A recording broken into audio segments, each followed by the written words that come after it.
staying put, and of course in the morning it will be icy first thing. Pembrokeshire College already closed as well for tomorrow. Tom and Gina will be here on the breakfast show bright and early to keep you up to date with what is going on. Let's get into some of the local football from the weekend. It was a busy Saturday across Pembrokeshire. Fraser, we'll start with you because you covered for pembrokeshiresport.co.uk a 1-1 draw, didn't you, between St Ishmael's and Goodwick, and from your report it sounded a decent game that in the end didn't really help either side.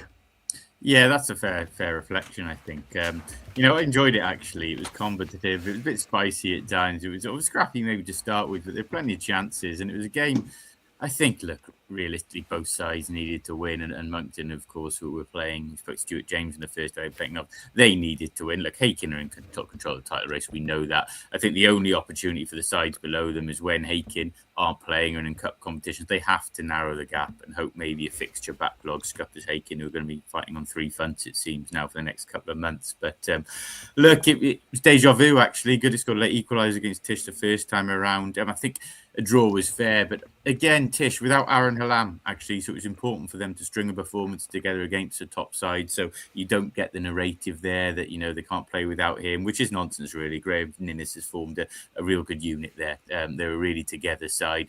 They defended bravely. They were 1-0 up. They were under the cosh for the last 20 minutes for sure, which is why I'd probably say a draw was fair. Sean O'Sullivan, actually, who went to Moonsbridge during the year, come back on. He got the late touch for the Goodwick goal. And Goodwick as well, they've been without Rhys Darling for, I think, more than that, actually, a lengthy suspension for him. They'll really welcome him back in the next couple of weeks as well. But I think it's amazing to think, you think of Goodwick having an off-season. It's actually because of their 3 years consecutive of the title. I think it's 1 league defeat in 70. Which is still an incredible record. And wow. They've still shown a real knack for scoring late equalisers. That's the 3rd time they've done it in injury time this season. So you got to credit their spirit as well. They're still a force. But a result which I think really does help neither, but was a fair one. But enjoyed the game and good to be out there. But by God, it was cold down there. I bet it was really, really cold. You can read Fraser's report on pembrokeshiresport.co.uk. Did you get out, Gordon, at the weekend? Did you brave the elements? I went to Merlin Bridge versus Penner, and unfortunately I got there a little bit late. And blow me down, the only goal of the game was scored in 2 minutes by Ewan Howells. So I missed the goal. I stayed there till nearly half time. It was an excellent game. Both sides were going at it, hammer and tongs. And they did create chances, but they didn't take them. And both keepers pulled off some good saves while I was there as well. So I then went to something I'm a bit more familiar with. It was the oval-shaped game in Haverfordwest against Tumble. It was second versus third, and it was a very, very tough game, especially up front. It was it was a really needle game. Mikey Griffiths managed to score an unconverted try in the corner to put Haverfordwest in the ascendancy, but they had a 44-year-old fullback, Fraser. I don't know, I'll just have Steve Hewitt. He was absolutely outstanding. His positional play and coming into the line at the right time and putting people in space was very impressive for a 44-year-old. He actually, they dominated the second half, and they won 18-5 with Steve Hewitt kicking a conversion and 2 penalties alongside tries from Aled King and Rhys King. So that was a disappointing result for Haverfordwest, but Tumble definitely deserved it on the day. Yeah, was it cold there as well, Gord? It was freezing, mate. Yeah, absolutely. I couldn't feel my hands when I was taking pictures at all. Steve Hewitt, I think, actually close to 4,000 club points for Tumble. Gord shows you what a player he's been for them. Wow, incredible. And he was the best back on show, and that tells you how good he was. Listen, I'm 44 in less than 2 months. There's nothing wrong with that either. We can still do it. I didn't say there was anything wrong with it, Ben. He's flying that flag well. I just admired how well he played. 1982 babies. That's it. We're made of strong stuff, Gord. Just jumping back to the football. And I think actually, Fraser, you said, did you call in at Narberth? And there was a bit of snow in the warm up, so it shows how cold it was there. But that was an eye-catching win for Moncton, wasn't it? They put 7 past Narberth on Saturday.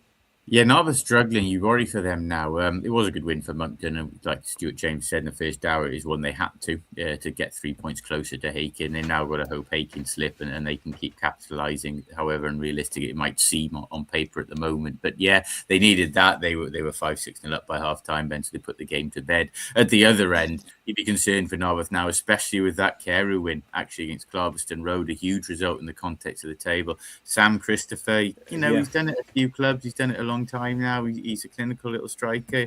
Did it for Carew, did it for Bridge, amongst others. 4 goals and 10 4 goals. Yeah, back at Carew now. 4 goals, and 4 crucial goals when Carew really needed it. So, Carew having looked, you wouldn't say dead and buried at that stage of the season, but certainly it looked grim for them in the earlier weeks, and they've had a bit of a revival now. So it's looking now like a 3-way 4 battle at the bottom to go down. Yeah, it certainly is, and we'll follow that. We'll jump back into the league results. We will talk about that incredible 25-0 game in a sec. But let's just have a look at the Senior Cup, because the 2025-26 Pembrokeshire Senior Cup got going at the weekend with the first round matches. Maybe start, Gordon, with a mention for Hakin, who took on Pendine, and Cameron Brunton scored 5. Hakin putting 10 goals past Pendine, and they'll be one of the favourites, won't they, Hakin, to win the Senior Cup? Definitely. And another man who was in form was Cameron Brunton. He's been out of injury for quite a while, to be honest with you, for most of the season. And he's featured in this game and banged in 5 goals. Ashley Bevan, who has a wealth of experience, as Fraser knows. He's been around a while. He had a hat-trick as well, former West County striker. And you had Liam Parks and Matthew Broom scoring as well. So fair play to Hakin. They are the cup holders, senior cup holders. They are the West Wales cup holders. They're looking to try and win the league and topple Goodwick from that mantle, which they're doing at this moment in time. So Scott Davis has certainly got his team well focused. Yeah, they're competing on all fronts, aren't they? There was something of a round 1 upset, actually, wasn't there? After extra time, New Hedges, Saundersfoot United winning 4-2 in their game away to Fishguard. Fraser, they'll take that. That was a good result. Yeah, they will. Fishguard actually one of the sides looking over their shoulder now in Division 1, and that'll be almost a demoralising loss for them in terms of morale, if nothing else, even if they hadn't been amongst the favourites for the Senior Cup. So, and of course, Milford United, I think it was Division 2 win over Division 1. Milford United, Kilgetty as well. Kilgetty and Fishguard, 2 struggling sides, actually. If you can turn it into a positive, I never believed in this in terms of getting out of cup competitions early can help your league form. I think it can spark league form and give you momentum and morale, like I said, if nothing else, especially at the start of the year when you're looking to get back in the swing of things after maybe a bit of an inactive Christmas period. But I don't see those two as actual real shocks, especially Milford United at home. Odds on to come back up. Senior Cup finalists last year, should never really have been relegated. Saundersfoot is a great result for them, though. Newly promoted to Division 2, and to go to Fishguard and win. I think Fishguard would be a lot more disappointing than Kilgetty, that's for sure. But now it is a case of both having to concentrate on league form, and both need to, because they're in the mix. And it's interesting to see Saundersfoot, Fraser, who are actually they did a Temby, didn't they? They left the league a few seasons ago, and now they started up again, and they've got stronger. And Saundersfoot back in the 80s always had terrific sides, so they're coming strongly, and I predict them possibly to get Division 1 football next season alongside Milford United coming back.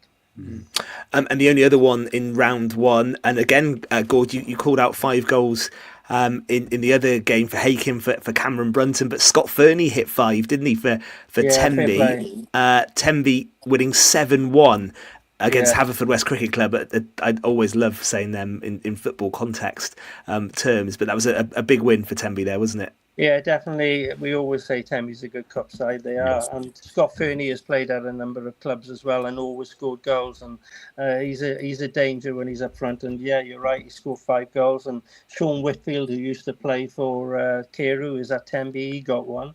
And Robson Evans and Jason Griffiths, who was playing for West County, not West County. He was playing for Merlin's Bridge last season up front. Jason Griffiths got 1 back for West Cricket Club, which was a consolation, to be honest with you.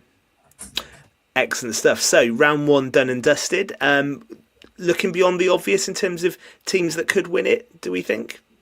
think there's a wider mix. I think if you're going to talk the obvious, Haken obviously favourites. I don't think there was any surprise about that result against Division Pen down. I think Scott Davis just been pleased to have, I think, people like Jack Britton back in action to have got through without injuries. Interesting, Haken actually only named 12 players. They were missing a couple. They didn't want to bring any second team players into the squad to tie them unnecessarily, which is fair enough.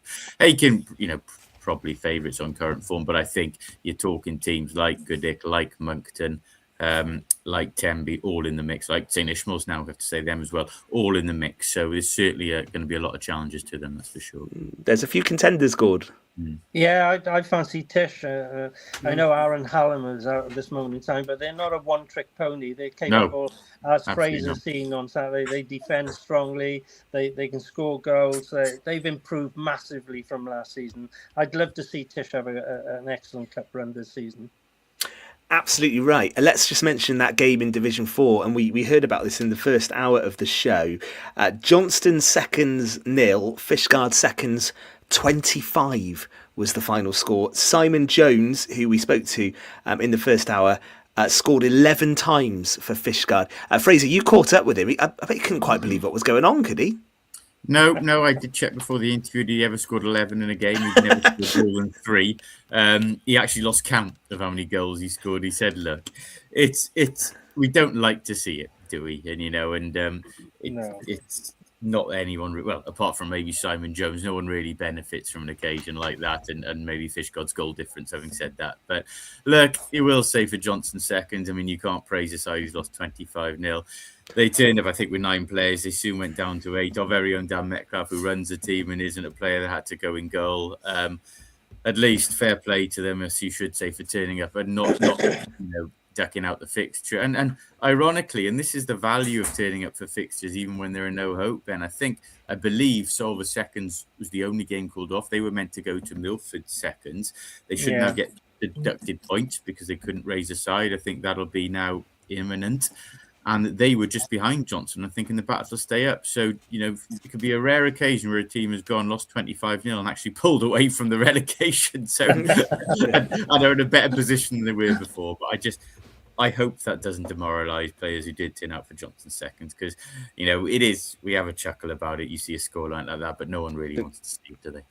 No, absolutely right. And I think well done to them for at least completing the game, as you say. I think they started with only 9 players, and I've got a feeling they were down to 8 by half time as well, because someone had to leave. So that cannot have been a particularly fun 90 minutes, especially for Dan, who was in goal. And he actually did say he had quite a good game as well. So, yeah, maybe he kept the score down.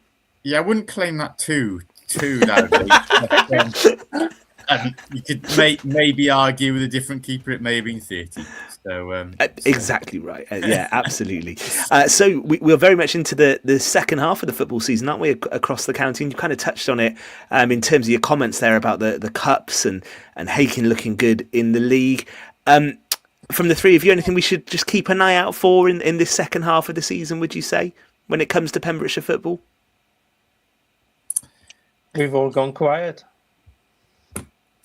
I think we don't want to say the title's done and dusted, and it's not, because there could be fixture backlogs, there could be injuries, there could still be twists. I can't see Haken being caught in the title race. I think if you're talking in terms of Division 1, I think the relegation race is shaping up to be fascinating now. Just it looks very bleak for Kilgetty. They're bottom on 3 points, and you've got Carew on 9. They're coming good, as they did on Saturday. Fishguard on 9. Narberth and 12, who have been a bit of free fall of late. So I think the battle between those 3 for the 2 survival places, that's going to be what to keep an eye on, Ben. I think that could be very important, and that could swing in a lot of ways now between now and May.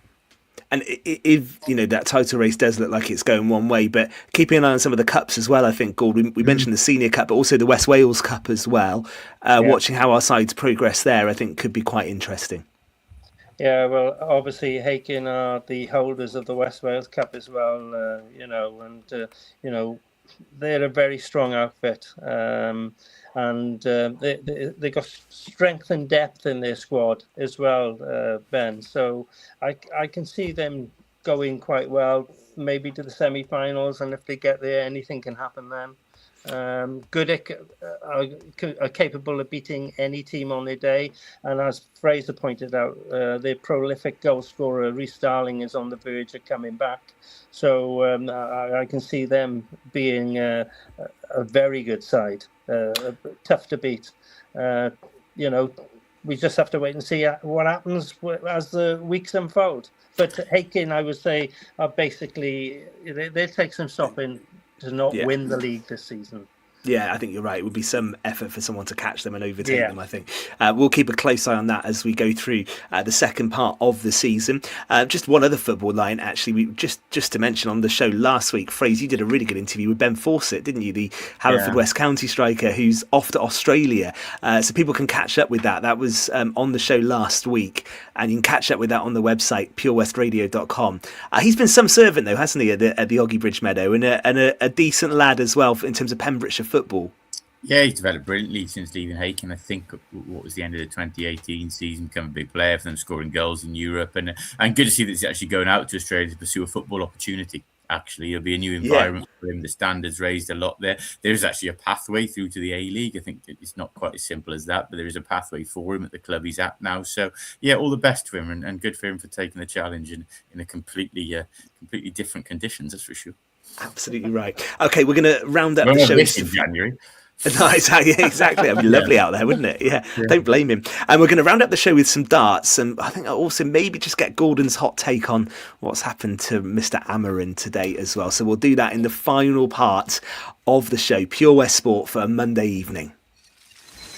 Eaton-Evans and Morris Solicitors offer a warm